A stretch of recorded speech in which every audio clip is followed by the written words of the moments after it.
Bienvenue dans votre émission Études littéraires et linguistiques. Aujourd'hui, nous avons le plaisir de recevoir professeur Khadim Rassoul Thiam. Khadim Rassoul Thiam est maître de conférence, professeur à l'Université Gaston Berger de Saint-Louis au département de français. Il est également professeur de linguistique. Professeur, bonsoir. Bonsoir Babacar. Merci pour cette invitation. Je commence par saluer cette belle initiative qui participe à la vulgarisation, à la circulation des connaissances et je souhaite bon vent à vos activités. Merci beaucoup d'avoir accepté cette invitation. Aujourd'hui, nous allons parler d'un thème qui est intéressant à la linguistique. C'est la stigmatisation linguistique. Professeur, comment définissez-vous la stigmatisation linguistique? Merci pour ce choix heureux. C'est une thématique centrale qui a fait l'objet de beaucoup de travaux en linguistique. La stigmatisation linguistique est un pan de l'insécurité linguistique. C'est aussi les voisines aussi du concept de glottophobie. On en parlera peut-être plus tard. Donc, c'est toutes les formes de stigmatisation que l'on fait aux gens, des remarques, des jugements négatifs par rapport à leur façon de parler, par rapport à leur manque de maîtrise au regard de certaines normes linguistiques, par rapport à leur accent, etc.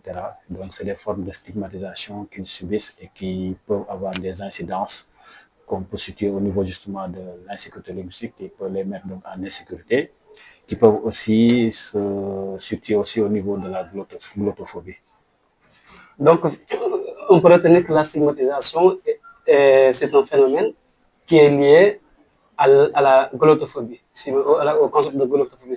Oui, le concept de glottophobie, développé justement par le linguiste, sociolinguiste Fluc Blanchet, fait référence justement à la peur que vis-à-vis de certaines personnes, peur liée à leur façon de parler, à leur langue, aux variétés de langues qu'ils utilisent et parfois qui ne se justifient pas.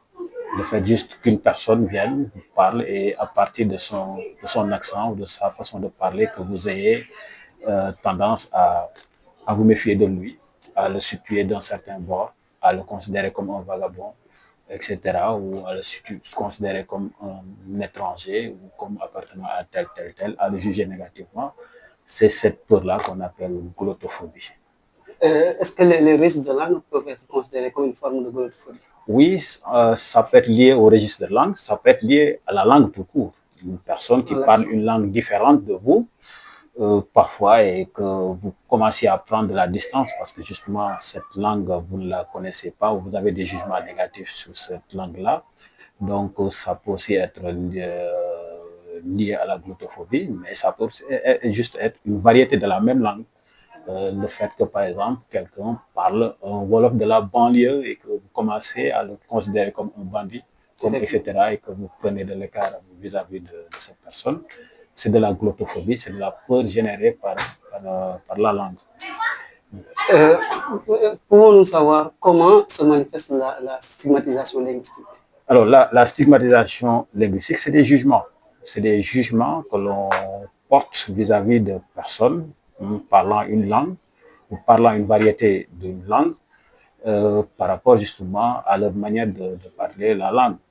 Alors, ça peut générer de l'insécurité linguistique, on définira plus tard la notion de l'insécurité linguistique, mais c'est des jugements, jugements très négatifs qui peuvent être simplement linguistiques, des remarques linguistiques, mais aussi qui peuvent être des remarques intellectuelles, des défaillances intellectuelles, c'est-à-dire on corrèle ici les défaillances linguistiques avec des capacités intellectuelles. On a tendance à, quand une personne parle mal une langue, on a tendance à ne pas la juger par rapport à la langue, donc au niveau intralinguistique, mais on fait des jugements extralinguistiques qui peuvent être très, très profonds, qui peuvent aller beaucoup plus loin. On remet en question ses facultés intellectuelles, on remet même en question ses facultés professionnelles. Un médecin qui est jugé parce qu'il commet des fautes, etc., qui est jugé non pas sur sa science, mais sur les fautes qu'il commet, par exemple en français. Ailleurs, ça peut être des stigmates qui peuvent toucher à des formes de stratification sociale. D'ailleurs, c'est là où est venu le concept d'insécurité linguistique. Quand ce concept a été théorisé par Labo, justement, ça permet de voir dans des sociétés assez hétérogènes comment comment les variétés de langues constituent des niveaux de classement, des critères de classification sociale. Certains sont jugés comme relevant de certaines zones, etc., mal éduqués, etc., parce qu'ils développent certains types d'accents, alors que d'autres, leurs formes de parler sont survalorisées, on les considère comme venant de, etc. Donc, ça peut aller très, très, très loin, surtout dans nos contextes. Tout à l'heure, vous avez parlé d'insécurité linguistique. En quoi la stigmatisation est-elle liée à l'insécurité linguistique? Je dirais que c'est un premier pas vers l'insécurité linguistique, c'est la stigmatisation qui génère l'insécurité linguistique, parce que l'insécurité linguistique, c'est le sentiment le sentiment de malaise, de mal-être profond que l'on éprouve quand on se sent illégitime dans une langue. Okay? Quand on pense soit qu'on n'est pas légitime dans la langue, qu'on ne détient pas, disons, la variété, qu'on ne parle pas la langue de manière optimale, conformément à ceux qui détiennent le pouvoir symbolique dans la langue, ceux qui sont natifs, par exemple, les locuteurs natifs, ou bien quand on considère que, justement, on ne prononce pas bien la langue ou on n'a pas le niveau normatif requis. Et c'est ce sentiment-là qu'on appelle insécurité linguistique. Et ce sentiment-là découle de la stigmatisation. C'est parce que quand on parle mal, entre guillemets, parce que l'idée de mal parler une langue est très, très, très relative. C'est très discutable. Okay? Parfois, c'est juste son identité qu'on met dans la langue. Et c'est parce que les sociétés ont mis des échelles qu'on pense qu'il y a un niveau, etc., etc. Donc, ça, c'est très discutable. Mais c'est ce sentiment-là qui fait qu'on pense qu'on est stigmatisé, on est jugé. C'est ce sentiment de mal-être-là qui naît de d'ailleurs le concept de l'hypercorrection. Oui, l'hypercorrection, c'est les conséquences. Parce que l'insécurité linguistique, quand on a ce malaise, ce mal-être-là de parler une langue, on se sent jugé, on se sent stigmatisé. Et justement, quand on est dans ce malaise-là, on développe deux formes d'attitude.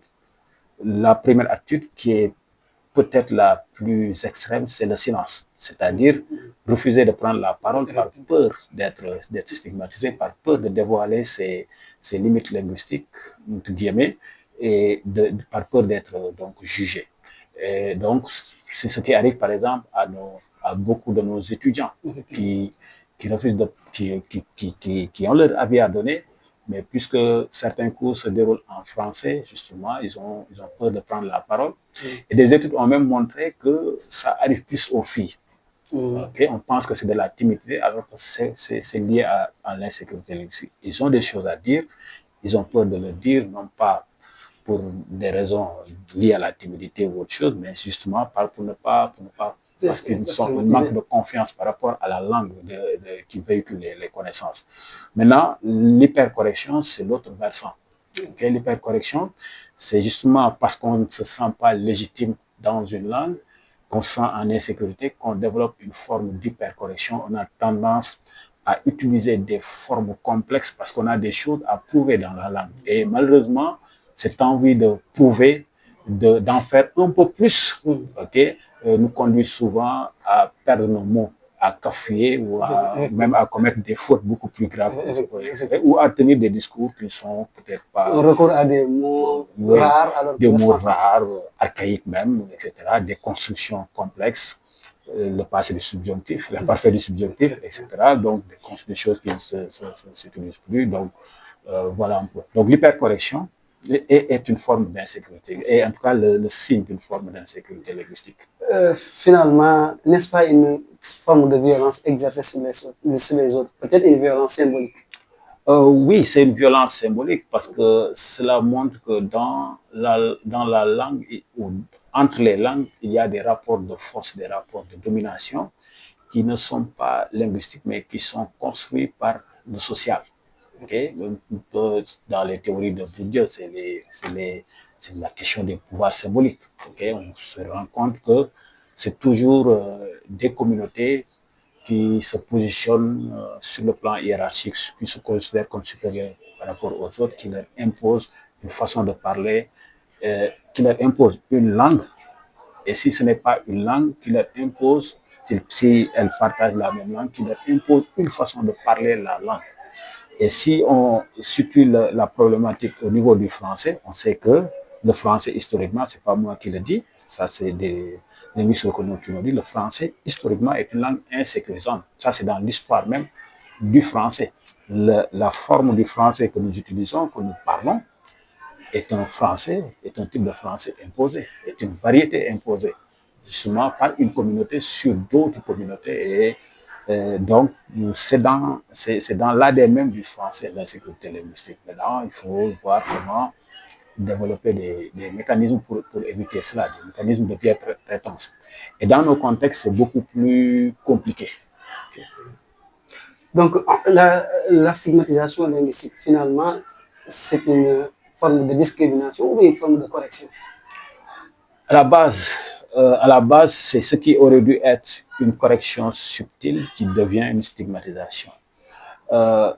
Si on sait que le français est né de, en fait, en tout cas, ce qu'on appelle le bon usage, c'est une variété imposée. C'est le français du roi et de sa cour à l'époque, mais cette perception n'a jamais est toujours dans le français quelque part, parce que ça a été le français du roi, mais dans nos contextes, c'est le français du colon, d'une part. Bon, maintenant, on ne peut plus parler de colon, mais aujourd'hui, dans les représentations, c'est le français de l'ancien colonisateur, c'est un symbole de néocolonialisme, d'où le fait que les revendications sur les langues nationales parfois prennent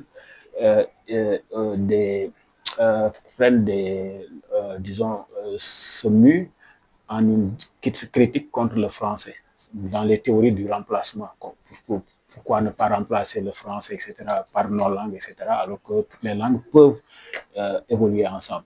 Donc, c'est une forme de discrimination dans nos sociétés. Donc, c'est toujours une communauté, une élite qui essaie de discriminer ceux qui sont en bas. Et dans nos contextes aujourd'hui, c'est presque le français de l'école qui est en train d'écraser les autres types de français. C'est comme si ces français n'existent pas. C'est l'école qui impose sa façon de parler. Alors que ça, c'est un idéal. Le français de l'école ne peut pas être le français de tout le monde.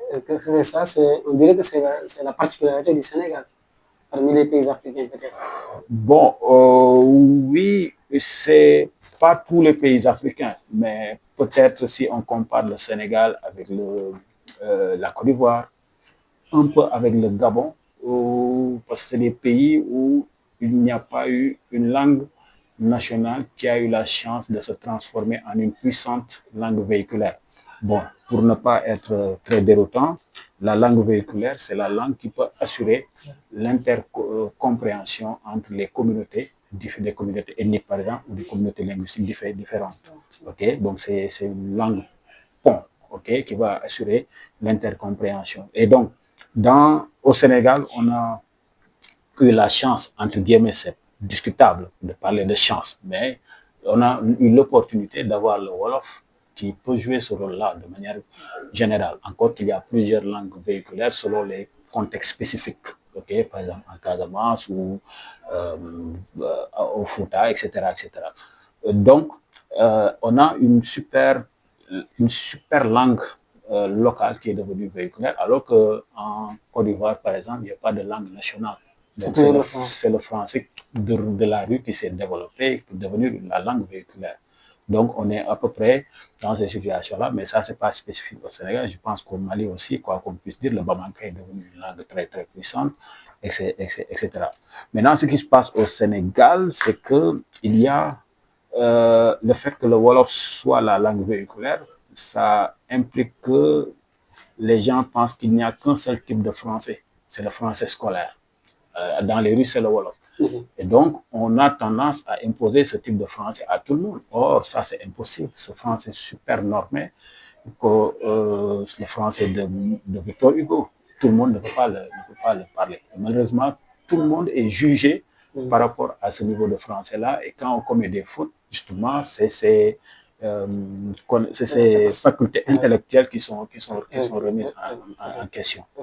Alors que ça ne doit pas être le cas. Le français, c'est une langue. D'accord. Ce phénomène de stigmatisation linguistique, finalement, on peut dire que ça devient une arme de catégorisation sociale, n'est-ce pas? Oui, ça l'est et ça l'a toujours été. On peut considérer que c'est une forme de barrière entre les intellectuels et les non-intellectuels au Sénégal, parce que puisque le français n'est pas une langue de la rue, le français devient une langue de l'intellectuel dans les représentations. Et que donc, l'intellectuel, pour marquer son niveau d'intellectuel, doit forcément utiliser le français. Vous comprenez un peu. C'est le phénomène qu'on a quand un étudiant rentre au village, il commence à changer, etc. etc. Et c'est ça qui fait que dans les langues sont... on a mis dans des langues des formes d'étiquettes. Okay? Le français, c'est la langue de l'élite intellectuelle. Vous voyez, c'est un peu la problématique avec les intellectuels arabes. Qui ont fait des études, qui ont des diplômes parfois techniques, mais qui ne sont pas reconnus comme des intellectuels. C'est un combat ici dans ce pays-là, parce que à l'arabe, on a collé l'étiquette de langue religieuse. Et les langues nationales, aujourd'hui, le travail continue, mais malgré le travail, il y a encore des représentations qui persistent. Les gens pensent que les langues nationales, ce n'est pas pour les intellectuels, ce n'est pas pour l'élite intellectuelle. Donc, on est obligé, etc. Justement, la stigmatisation linguistique en question, en fait, qui est presque grammatical, hein, parce qu'il faut reconnaître que ailleurs, la stigmatisation peut être liée à des manières de prononcer la langue, des variétés, un peu des questions prosodiques, des questions phonologiques, etc.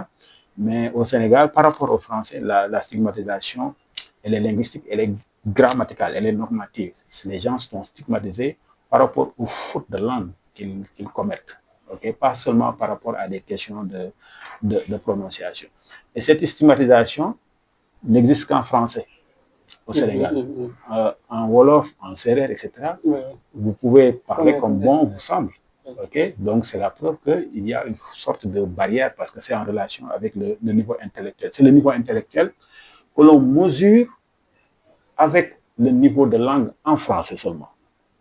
Okay? Et c'est un problème. Vous voyez que même le niveau du système éducatif, parfois, est mesuré par rapport au niveau de français. Vous entendez dire que les élèves aujourd'hui, le système est mort parce que les élèves parlent mal français. Quand un élève fait une faute. C'est une faute. C'est tout le système qui est mis en mal. Donc, il y a une faute. Et souvent, on a tendance à me sortir des anciens élèves. Oui, alors que ça, c'est de l'imaginaire. C'est de l'imaginaire. Il y a toujours de bons élèves dans le système. Et il y en avait des mauvais. Non, il faut comparer ce qui est comparable. L'ancien système, quoi qu'on puisse dire, c'était un système élitiste. Les mauvais élèves, ils tombaient un à un avant le lycée. Avant le lycée. C'était la politique. Oui, c'est un système élitiste. Mais maintenant que tous les élèves entrent à l'école, tous les élèves continuent le cursus, etc., on n'a plus les mêmes taux, on ne peut plus avoir les mêmes taux de réussite. Ouais, un peu. Mais toujours est-il qu'il y a toujours de bons élèves. Mais si vous captez, je ne dis pas que le système est parfait, mais si vous prenez n'importe quel élève, vous lui tendez le micro, il ne parle pas bien français, vous en jugez de tout le système, non seulement c'est problématique, parce que l'élève, le champion là n'est pas représentatif du système, et puis la matière en question, le français, c'est la langue, certes c'est la langue d'enseignement, mais bon, c'est pas aussi représentatif de la qualité de tous les enseignements qui sont déroulés dans le système. Mais en gros, dans notre pays, le français occupe une centralité quand même qu'il faut réinterroger. Et qui, on peut le considérer comme ça, qui renvoie à des imaginaires coloniaux. C'est une position coloniale. En fait, on ne parvient pas à décoloniser le français. Okay? Le problème, c'est pas la langue en tant que telle. Toutes les langues se valent. Aujourd'hui, la baisse de niveau, c'est dans toutes les langues. Mais le travail qu'il faut faire, c'est décoloniser le français, enlever cette forme de stigmatisation et en faire une langue. Comme Au lieu de faire comme disait Katabi Yassine, un butin de guerre, on en a fait une arme de catégorisation. Oui, on a prolongé un peu. C'est comme si les intellectuels ont pris la place du colon et le français est devenu toujours le symbole de la domination de l'intellectuel sur les masses. Professeur, votre dernière mention nous permettra de parler des conséquences. Conséquences qui sont liées à la stigmatisation linguistique. Oui, les conséquences, c'est les systèmes. Okay? C'est le problème de l'appropriation même du français par les masses. Parce qu'on se retrouve dans une dialectique insoutenable. Soit on parle français, soit on ne le parle pas. Il n'y a pas de français intermédiaire. Vous voyez un peu. Et c'est ça qui rend, à mon avis, l'appropriation du français presque impossible.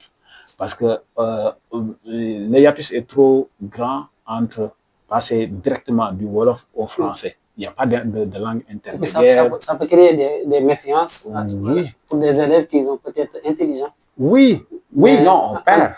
En entendant les autres parler, voilà, ils se disent, j'ai pas ma place ici. Oui, on perd de l'élite, on perd de la qualité dans notre système à cause du français. Alors que ce qu'il faut faire, à mon avis, c'est encourager l'oral, la langue, la communication. Et il faut accepter le fait qu'il y a un bon français, il y a un français de la rue, qui ne peut pas être le français de l'école, et que le rôle de l'école maintenant, c'est d'amener, tirer les gens dans un climat de bientraitance linguistique, pour reprendre Blanchet, de tirer les gens progressivement entre le français moins normé vers le français normé. C'est ça le rôle de l'école. Le rôle de l'école, c'est pas d'apprendre la langue à zéro. Ça passe par une haute didactique, c'est un peu plus compliqué ça. Okay? Mais il faut que l'on accepte que le poids de la norme est excessif au Sénégal. Et le pouvoir qu'on donne à la norme, c'est excessif. Et les jugements, les stigmatisations qu'on fait subir aux usagers les empêchent de parler la langue, a fortiori d'atteindre un certain niveau. Et on vous empêche, si vous ne maîtrisez pas la norme, vous n'avez pas le droit à la parole. Vous êtes dans le silence ou vous êtes stigmatisé. Et c'est ça, pour moi, c'est une des problématiques qui se posent aujourd'hui. Ce qui fait que le Wolof est presque une langue de refuge. Alors que pour moi, contrairement à ce que les gens disent, le français il est présent partout au Sénégal. C'est vrai que c'est le Wolof, la langue de la rue, etc. Mais quel Wolof? C'est un Wolof où le français est très présent, où le français concurrence le Wolof. Dans le Wolof, le français concurrence le Wolof. Okay? La preuve, quand les animateurs de radio font des émissions pour demander qui peut parler du Wolof sans mettre du français, presque personne ne réussit. Donc, nous avons un environnement très francophone, contrairement aux idées reçues. Maintenant, c'est l'insécurité linguistique, à mon avis, la stigmatisation qui font que les gens ont peur de parler la langue. Parce que, si vous ne pouvez pas parler le français de l'école, vous êtes stigmatisé. Alors que même en France, le français standard n'est pas parlé par tout le monde. Si vous allez en France, dans les rues, on ne parle pas le français standard. Le français standard est parlé par une minorité de Français et dans des contextes spécifiques. Okay? Il y a un français moins normé qu'on utilise dans les rues et c'est l'école qui enseigne aux Français comment parler maintenant le français standard.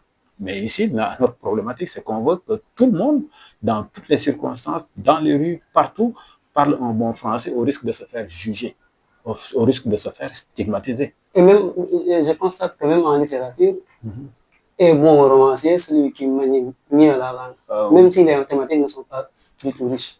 Oui, ça, c'est des complexes qu'on a développés, mais pas.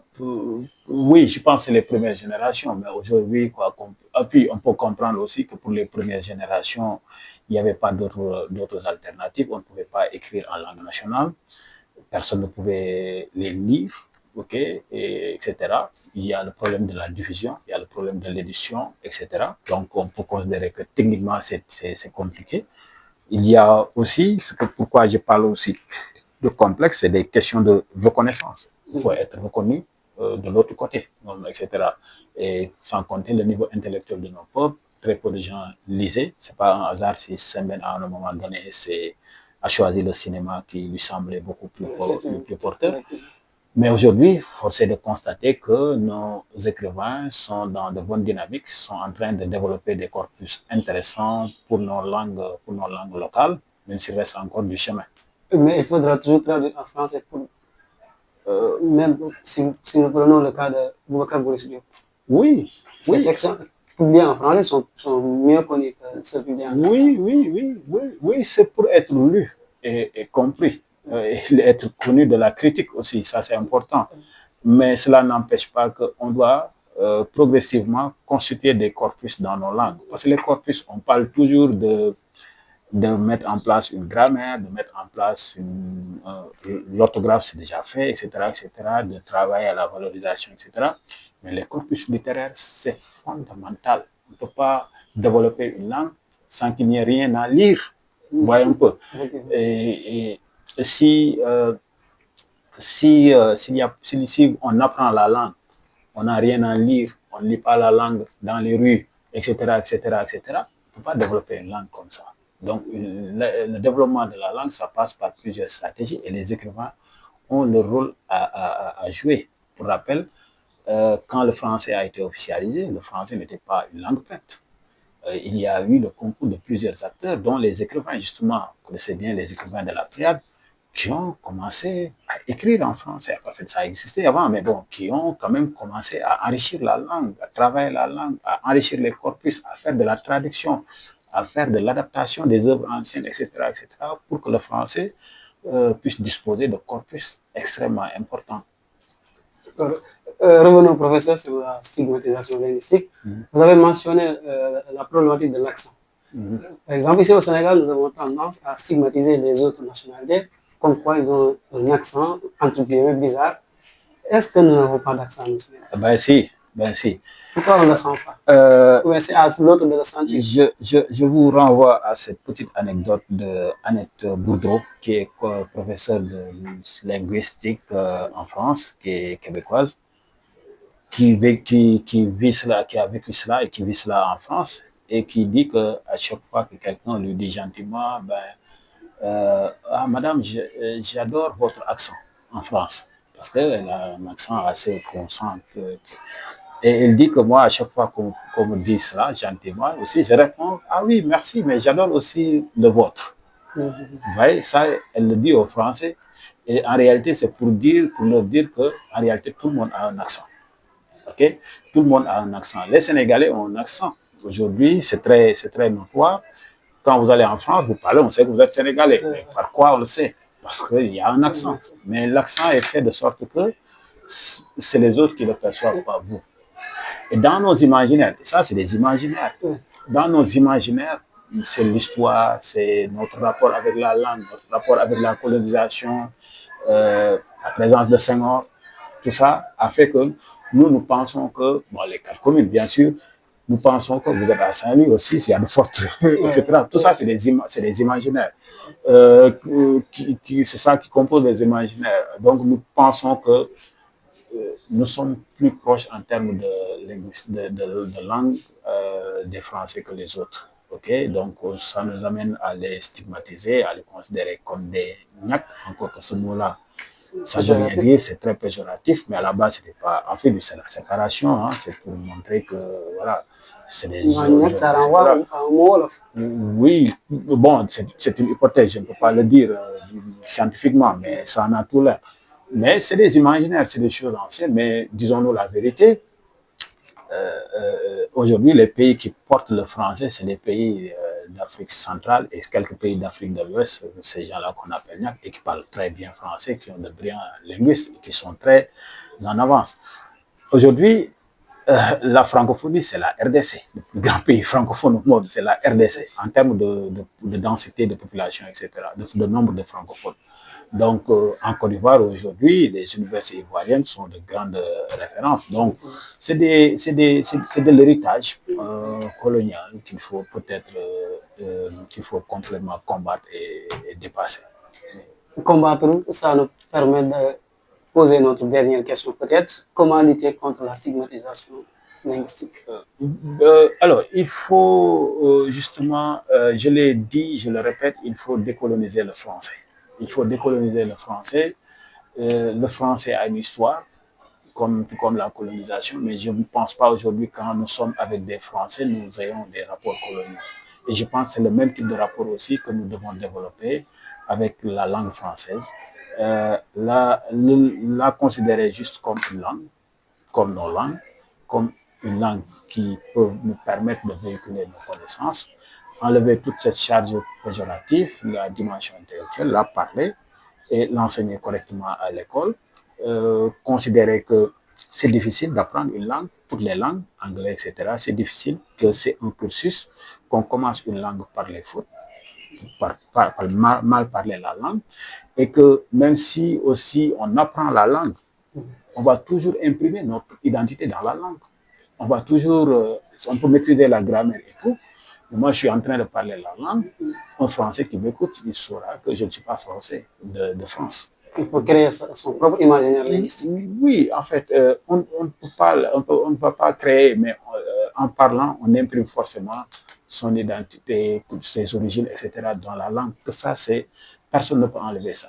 D'ailleurs, pour un peu rebondir sur autre chose que j'ai oublié, c'est que quand vous voyez, je disais que notre stigmatisation est très grammaticale. Et si vous voyez les points qui sont les plus stigmatisés, c'est des points où les langues sont en divergence, les systèmes. Par exemple, la question du genre.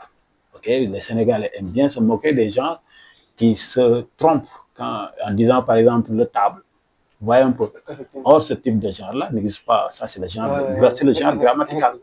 C'est un genre qui n'existe pas en langue dans nos langues nationales, qui existe dans très peu de langues au monde, parce que c'est un genre presque artificiel. C'est différent du genre naturel sur lequel personne ne va se tromper, personne ne va dire le femme, parce que c'est naturel, tout le monde comprend. Vous voyez un peu. C'est des questions comme ça, des problèmes, des confusions phonologiques. Parce que tel phonème n'existe pas ici, ainsi de suite, c'est les je, ainsi de suite, vous voyez un peu. Et vous voyez, tout ça, ça montre que c'est des traces, on pense que, etc. Ce qui suscite la stigmatisation, c'est quand on met des marques de nos langues nationales dans le français. Okay? C'est comme si on cherche la pureté, on ne peut pas bâtardiser, entre guillemets, pour reprendre couramment, cette langue super valorisée, super élevée, etc. Alors que, bon, il faut juste la parler banalement, et comme on parle le Wolof, comme on parle le Sérère, et c'est maintenant à l'école de mettre de la norme. Okay? J'ai fait la remarque avec une locution, par exemple, l'un de l'autre, l'un à l'autre, l'un comme l'autre. En Wolof, un seul mot suffit. Mais oui. En français, il y a toujours des variances. Oui, ça, c'est le charme des langues. Le français est une langue hyper nuancée. C'est pas mauvais. Les nuances amènent de la précision. Et je pense qu'on a tout intérêt à... Vous savez, il faut qu'on cultive le sentiment de plurilinguisme dans nos sociétés.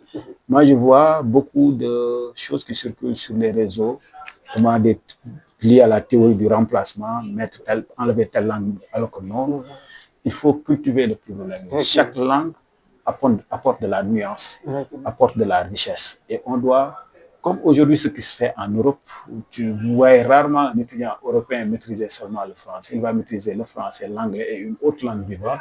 Je pense qu'on doit cultiver ce sentiment de multilinguisme au-delà de plurilingue, au-delà de nos contextes multilingues. On sait que les Africains sont naturellement plurilingues localement. Mais je pense qu'on doit pousser davantage pour qu'on comprenne le maximum de langues possibles.